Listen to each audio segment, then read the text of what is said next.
और ये थी नबी पाक की ताजीम। ऐ मेरे मीठे इस्लामी भाइयों, इस वाक़े से एक और बात सीखने को मिली कि सहाबा और अहले बैत में प्यार कैसा था, इनका आपस में रिश्ता कैसा था, एक दूसरे के यहां आना जाना कैसा था। अल्लाह अकबर।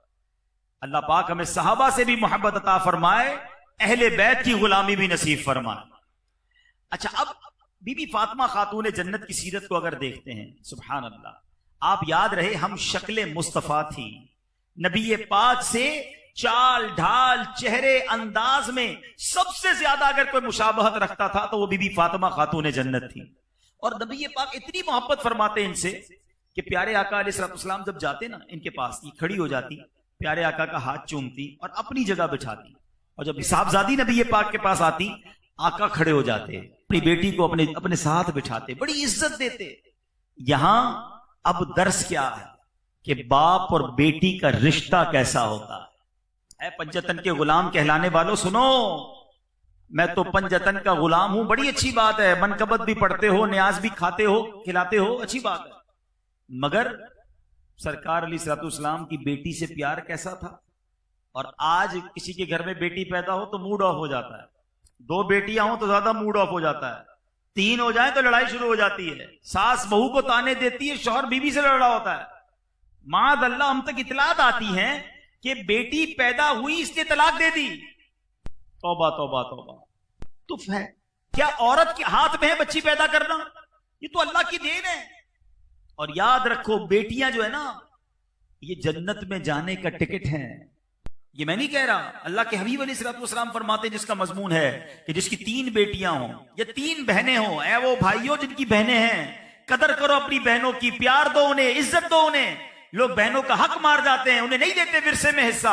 सुनो मेरे आका क्या फरमाते हैं, जिसकी 3 बेटियां हों, हदीस पाक का मजमून है, या 3 बहनें हों, वो उनकी अच्छी परवरिश करे, उन्हें प्यार दे और उनकी यहां तक परवरिश करे कि उनका निकाह करवा दे, अल्लाह पाक उस पर जन्नत वाजिब करार दे देता है। साहबी ने अर्ज की, हुजूर 2 बेटियां हो तो? अल्लाह के हबीब फरमाते हैं 2 बेटियां हो फिर भी जन्नत वाजिब हो जाती है। कहा हुजूर, एक साहबी ने पूछा, हुजूर 1 बेटी हो सकता है यहां भी बैठे हो कोई 1 बेटी वाले हैं, फरमाया 1 बेटी हो फिर भी जन्नत वाजिब हो जाती है। बताओ ना, बच्चियां तो जन्नत में ले जाने का सबब है, हम बच्ची से प्यार ना करें? सुभान अल्लाह। नबी पाक अलैहिस्सलाम फरमाते हैं, जिसका मजमून है बेटियों को बुरा न कहो, बेशक मैं भी बेटियों वाला हूं, ये आका फरमाते हैं। तो ऐ मेरे मीठे इस्लामी भाइयों, इस बात पर घर में लड़ाई झगड़ा नाराजगी नहीं हो। ये तो जमाने जहालियत का तरीका था। इस्लाम जब नहीं आया था तो लोग बेटियों को दफन करते थे। अरे अल्लाह के बंदो, जिसने बेटी दी है रिस्क भी वही देगा। अभी बच्ची पैदा होती है, अभी से टेंशन शुरू, इसकी शादी कैसे करेंगे? ओ यार, सारे काम तुमने करने हैं, फिर किधर गई तुम्हारा ईमान कि रब देने वाला है, वो राज़िक है, वो खालिक है। हमने देखा कई लोगों के घरों में बच्ची पैदा हुई, अल्लाह ने रिस्क में बरकत डाल दी, दूसरी बच्ची आई, अल्लाह ने और तरक्की दे दी। अरे बच्चियां बढ़ती गई और अल्लाह की रहमतें भी बढ़ती चली गई। शुक्र तो करो ना, सब्र तो करो। तो बहरहाल ये नबी पाक और अहले बैत अतहार की सीरत से सीखने को मिलता है कि बेटियों के साथ, बहनों के साथ हमारा सलूक क्या होना चाहिए। मगर तरबियत कैसी की? अल्लाह अकबर। एक बार बीबी फातिमा खातून जन्नत रदी अल्लाह ताला अन्हा नबी पाक के पास हाजिर हुई, हाथों में छाले, कमर पर निशान। क्यों? चक्की पीसती थी, घर के काम करती थी, कांधों पर पानी का मिश्किजा उठाती थी। इतना काम करके नबी पाक से अर्ज की, हुजूर कोई खादिम दे दें। आका अलैहिस्सलाम ने फरमाया, जिसका मजमून है कि ऐ फातिमा, मैं तुम्हें खादिम से ज्यादा अच्छी चीज न दे दूं? जब थक जाया करो अपने घर के काम अपने हाथ से किया करो, मगर जब थक जाया करो तो रात सोने से पहले 33 बार सुभान अल्लाह, 33 बार अल्हम्दुलिल्लाह और 33 बार अल्लाहु अकबर पढ़ लिया करो। फातिमा, तुम्हारी थकन दूर हो जाएगी। तस्बीह फातिमा पढ़ते ना नमाज के बाद, 33 बार सुभान अल्लाह अल्हम्दुलिल्लाह। ये किधर से आई? ये तस्बीह फातिमा इस वाक़े की वजह से, बीबी फातिमा गई थी खादिम मांगने, नबी पाक ने वजीफा अता फरमा दिया। और यहां उलमा ने बड़ी प्यारी बात लिखी है कि अगर कोई शख्स रात को काम काज करके थक जाता हो, आप में से भी ऐसे होंगे जो काम ज्यादा करते होंगे, मजदूरी मेहनत, तो थक जाए तो सोने से पहले ये तस्बीह फातिमा पढ़ ले, इंशाअल्लाह सारे दिन की थकन दूर हो जाए। सीखने को क्या मिला?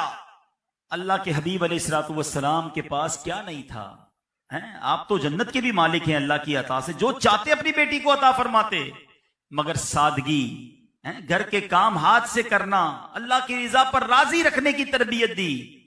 ये तरबियत हमें भी लेनी है, हमारी माओ बहनों को भी लेनी है कि अपने शौहर से, अपने भाई से, अपने वालिद से लड़ा ना करो कि ये भी चाहिए, ये भी चाहिए, हमें ये भी नहीं दिलाते हो। इतना प्रेशर, इतनी सख्ती, इतनी फरमाइशें कि अगला टेंशन में आ जाता है।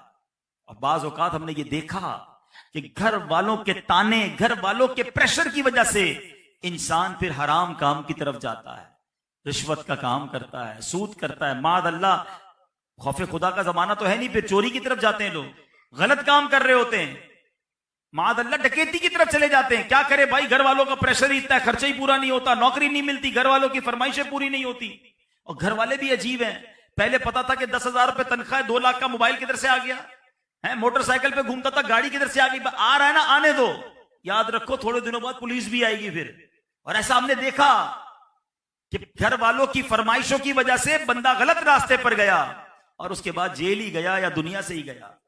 और ये हदीस पाक नबी पाक ने 1400 साल पहले फरमा दी थी कि एक वक्त आएगा, हदीस पाक का मजमून है कि बंदा अपने घर वालों के हाथों हलाक होगा, माँ बाप, भाई बहन, रिश्तेदारों के हाथों हलाक होगा। नबी पाक से सवाल किया गया, हुजूर बंदा माँ बाप, भाई बहन, रिश्तेदारों के हाथों कैसे हलाक होगा? फरमाया वो उसे शर्म दिलाएंगे, आर दिलाएंगे, उसकी थोड़ी रोजी पर जब उसे शर्म दिलाएंगे तो वो हराम कामों की तरफ चला जाएगा और बर्बाद हो जाएगा। ये आज हो रहा है। आज खुदारा मेरी बहनें अगर मुझे इस बयान को सुने, मेरी माएं सुने, जितनी आमदनी है ना उतनी फरमाइश, उतना काम, उतना खर्च करो, सब्र करो, शुक्र करो। मैं आपको बीबी फातिमा के घर की बातें बता रहा हूं, नबी पाक के घर की बातें बता रहा हूं। कई कई दिन तक चूल्हा नहीं जलता था, शिकवा नहीं था, शिकायत नहीं थी। नात का शेर तो सुनते हो ना, अमल भी तो करो कि ज़बां पर शिकवाए रंजो अलम लाया नहीं करते, नबी के नाम लेवा गम से घबराया नहीं करते। तो कंप्लेन अपनी जबान से निकाल दो।